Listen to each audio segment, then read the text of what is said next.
I started wrestling in 1985, so I guess if you do all the math, it's been a long time. Although I got out of wrestling full time in 2000, and I think the primary reason I got out when I did is that I was given a chance to write an autobiography in 1999, and at the time it was assumed that someone else would do the work and I'd put my name on the cover like most of the entertainers or sports figures do.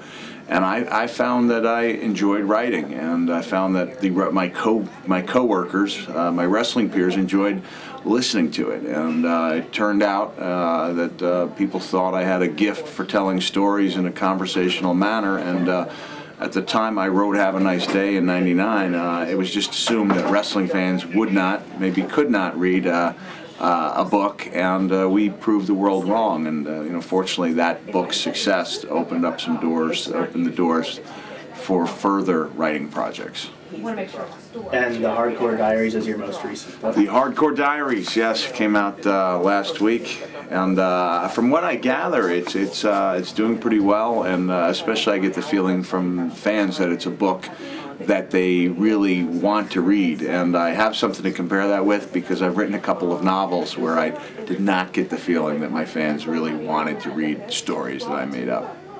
So can you just give me a little bit more about a little more elaboration on how this book compares to the book? Sure.